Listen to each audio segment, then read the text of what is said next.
You notice how Kendrick has not said anything, even with the academic situation, even with the Kanye situation. Kendrick has said nothing. Once again, Drake has horrible chess moves. You're the average of the 5 people you hang around the most. I know I say it all the time, but look at who academics is talking to. Look at who Kanye is. But then look at the Andrew Tate, the Aiden Ross, the Andrew Schultz, Maul. Come on, man, it's nasty over on that side. Now, when it comes to Drake, what we just witnessed is definitely up there as one of the most embarrassing things he has ever done in his entire career, and I am serious because really, with Drake's new Nokia music video, after trying to use this song, what it will represent, and this entire moment to start a shift and turning point in his career, where altogether Drake will finally start to win back what Kendrick Lamar has taken away from him and try to reclaim anything that he used to represent? Well, somehow in this moment where Drake did everything he possibly could to diss Kendrick Lamar in this video, all he actually ended up achieving is showing once and for all that there is one king in rap and that it will never be him. And one of the reasons why this is so embarrassing is because whether it's a diss or not, whether it was intentional or not, it shows either he's desperate to keep attaching onto the beef, even after the lawsuit that he brought up, or it just shows that he's just not creative. He's not creative at all. But understand, even his own fan base didn't like the video. I saw a lot of comments from a lot of people that have supported Drake throughout this entire battle saying, this ain't it. We expected something different. Because they expected Nokia, bright lights, skating rink, a dance party, something.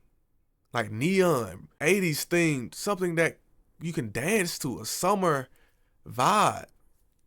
This has already been done before. Kendrick has already had conquered this aesthetic. So what is going on, Drake? It's not looking good on either side. Now, before we go any further into all of this, be sure to leave a like and subscribe. It helps me out a ton. And now, as the Drake fans are getting more annoying than ever because of all of this, really be sure to leave that like so everyone can hear how even with the most calculated effort from Drake and Ak, they are still about to take another massive loss. And so now with all that said, when it comes to Drake and the Nokia video, with this being Drake's big musical play to start off this new chapter in his career and this moment where both as a rapper and in terms of the narrative he wanted to get back control of everything. I mean, with what is a major statement just from the stakes of it all, what we definitely saw over everything else was the type of creative that Drake is in this time. Looking at that video, because I haven't seen the actual video. I've only seen clips like from individual sections. But from what I've seen, like I just said at the beginning, I don't even think it was intentional. I think that Drake just has no idea how to create. He's probably spent so much time watching Kendrick's material for this battle, like the war general he claims to be, but he just subconsciously just stole. He probably didn't even think about doing it. He just is so used to doing it. He doesn't see how obvious it is for everybody else. Because when I first saw it, I was like, what's going on? Because Drake has never done this type of style. He's never done that monochromatic style where, I wouldn't say monochromatic. I don't know the actual technical word for it, but he's never used lighting that way. He's never done the shadows that way. This is weird. It's weird. Which is not a good one, but let me slow down. As after Kendrick Lamar's all-time great run, and after events like the Super Bowl or the Grammy-winning Not Like Us video, with Drake responding to all of the visual symbolism and disses with straight up knockoff copies of Kendrick Lamar and Dave Free's visual imagery, I mean, you just can't make this stuff up if you tried. And I don't know who on Drake's team told him to do this, because with all of the obvious callbacks to what Kendrick has done, I mean, while Drake thought he was getting disses off, he really just ends up taking another all-time pathetic title in hip-hop as he turns into the first rapper who got embarrassed so bad that really now he wants to be the guy who has humiliated and really ended his career. And of course, with all of this, the major problem is, it gets to a point here where it doesn't even seem like you are dissing him back, but it just starts to look like you are copying him because you have no ideas. Because really... See, look at this, like, Mr. Morale has inspired so much. Not only is it inspired the visuals, But going back to hell, Tyler the Creator making Chromacopia, saying he was inspired by Mr. Morale. You have a lot of rappers that are getting more introspective. You have YG that just dropped 2004 that's able to be more vulnerable. So then you have Drake on the other end still making Nokia. It's like cool. But then you also have Give Me a Hug, where we talk about he just want to get the party lit. So now you see these two sides of hip hop. Now you see why Academics is saying that a lot of rappers are scared to drop. Trying to say that Kendrick didn't make it fun anymore because now they have to be introspective. They have to be artists. And Drake can't do that. He can only mimic. He can only copy. And now we're seeing the type of artist Drake is, man. With how many story beats that Drake copied from Not Like Us. Which, no matter what you want to say, from getting SGA here, which feels just like DeMar DeRozan being in Not Like Us, and because of the placement and how Drake spends every single second of this thing copying Kendrick pretty much, despite the actual connection that Drake and SGA have because of where they are from, it still feels so forced because every single thing here is a knockoff of what Kendrick did to other big choreographed scenes which also mirror the Super Bowl as well. I mean, it is just so obvious what Drake was doing here that it loses any sort of nuance or complexity that it had. And really, that whole owl thing, which Drake fans think he has now won the beef over, and once again think that Drake is a mastermind for trying to up Kendrick's visual from Not Like Us there, ultimately, any of the storytelling or progression that would come with that means absolutely nothing, because just like with this entire moment we are seeing now, there's no build up to make any of this feel like it was earned or like it's this really smart and genius move that is going to win him anything back. Like, especially just considering the chess moves that Drake has made so far. The biggest one was the lawsuit. So how could you still claim defamation and claim anti-Semitism and all these things, and you're still poking at Kendrick? You're still doing exactly what got you into this position in the first place. Because Kendrick told you, don't take it this far. Don't do it. Don't do it. And he did it anyway. So Kendrick responded and did what he did. And then understand, Nokia is still at number 7. Like, you still have one of the number 1 albums of the year, just sales and streams wise. How could you claim that you're losing money or they're affecting your livelihood in any way, shape, or form? So now that lets me know that you're only focused on what people are saying. Because the numbers, like your streams, like you're still Drake when it comes to streamings and your numbers. Your numbers have dipped a little bit, but not significantly, to the point where, like, you're number 7. Not the point where you can put it in a lawsuit. So this is weird, man. It's weird. And beyond the disses themselves, I don't understand how Drake even thought doing all of this was a good idea. Because really, beyond all of these embarrassing Kendrick Lamar imitations, just in terms of the fact that Drake is trying to prove that the disses from these very songs he is copying ruined his career in the paperwork that he is so into pushing right now, I mean, as he is once again using his art to do the same thing that he is saying Kendrick did to end his career, beyond just the video, he is really making the thing he cares about more than anything else just look like more and more of something he is trying to trick us with. And when we look at this moment from all these angles, it's hard to even take Drake seriously one bit because everything he seems like he's doing is just an absolute joke. Not only that, you notice how Kendrick has not said anything. Kendrick has said nothing. Even with the academic situation, even with the Kanye situation, Kendrick has said nothing. Come on, man. Come on, dog. Once again, Drake has horrible chess moves. You're the average of the 5 people you hang around the most. I know I say it all the time. But look at who Academics is talking to. Look at who Kanye is. What he's become, I would say. But then look at the Andrew Tate, the Aiden Ross, the Andrew Schultz, Maul. Come on, man. It's nasty over on that side.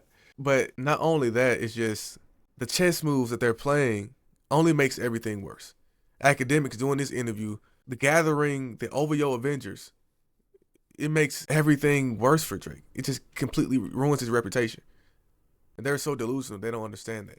And when it comes to the whole narrative that Kendrick is using the beef to get attention still to this day, people on Drake's side can never use that again because we have never seen a more desperate and petty use of this beef than right within this video. And really what Drake is showing is that he has lost so much and that he is so bored of everything he has done, because maybe he's even realized that it's bad, that the only thing interesting he can talk about is the Kendrick beef. But what's really so baffling with this is that Drake took the last song he had a chance to become something bigger than this entire back and forth, and instead of trying to win fans back, all he has done is tie the song back to the beef and Kendrick Lamar with this awful rip of the Not Like Us video, really. And I think this move is going to be looked back on as one of the most embarrassing moves from Drake, and one of the most confusing, because he is really showing how he is a joke artist with no creative skill, and compared to his last videos, seeing how he has changed from using gimmicks to now copying Kendrick Lamar, it is just not a good look. And really, it just goes back to the philosophy difference. Like, it just shows someone that's actually been in the gym working out and someone who's taken Ozempic and got plastic surgery. So when it's actually time to compete and show up on the field, one of us is actually in shape and one of us is not. One of us is not an actual artist. One of us can't. So if anything this battle has showed is the level of artistry. That's a huge difference, man. A huge difference. really shows how Kendrick has this man in shambles. But still, even with that, when it comes to Drake dragging this song into the beef, while the Nokia video has missed as an artistic statement and a winning play from Drake, it has kind of done something, and we are about to see the full and annoying impact of this move more and more, because all in all, when it comes to Drake's plan to just become the absolute worst thing we have ever seen in hip-hop, and overall this goal that Drake has to just try and discredit Kendrick after everything he has done, Nokia has created an anthem for the losers of rap that is being fully pushed by Drake to gather around the delusion that is coming from his entire crew and fan base, and from all of the weird Kendrick taunts to just the fact you said that, like, look at, see, the OVO fans are upset because they were expecting something like this, at least with a party theme, bright lights, color, get the party lit. You can't get the party lit with this.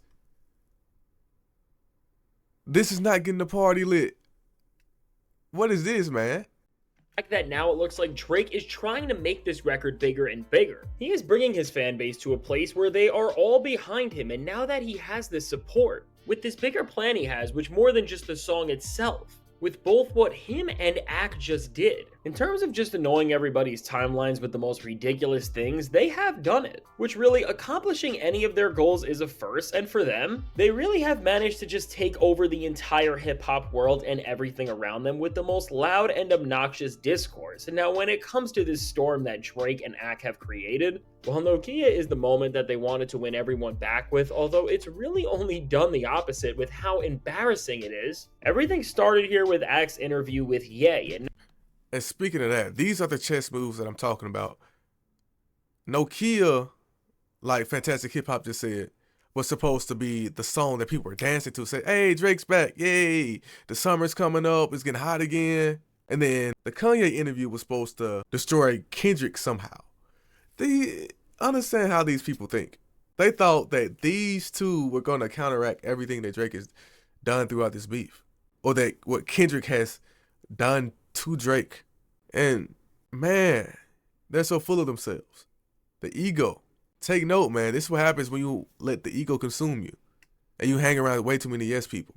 Now, while I will not be showing any of the clips from this disaster for obvious reasons, because we just can't show any of that, with Ak running to Ye, and from the time Ye opened that door to when they just spoke back and forth while Ye stood up and Ak just awkwardly and nervously looked at him, with this moment that if you showed somebody even just a few years ago, they would be baffled by what they were looking at, Ak did what he does best here, which was use this all-time low moment from Ye, and not just give him an interview and space to start even more problems, but for what matters to Ak and the center of hip-hop right now, Ak asked the perfect set of questions to Ye to make sure that he said everything he needed so that they had all the narratives they could ever want to take down Kendrick Lamar, and at the same time give Drake more credit than any other rapper has given him since the beef. And not only that, just look at, once again, the people that we're speaking on. We're speaking on Kanye.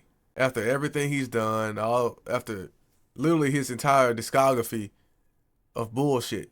Everything that he's put out into the world, especially within his last few weeks. Why would you want him on your side? Why would you want him as an ally? Why would you think that we are listening to Kanye at this point? No one's listening to Kanye. If anything, we see Kanye, we're not falling for it anymore. So we haven't understand Kanye. His music isn't charting. We don't care about the music. We don't care about his interviews. We don't care about what he's selling. Yeah, this is not gonna turn out well, man. It just shows Drake is gonna be a part of that. For Kanye to say that they're so similar, that they're so alike, while wearing a swastika chain, and Drake being Jewish. Nah, Kanye, yeah, this ain't it. But hey, this video is 17 minutes, so I'm gonna watch the whole entire thing. But y'all get the gist. So appreciate your fantastic hip hop, and see y'all in the next video, man.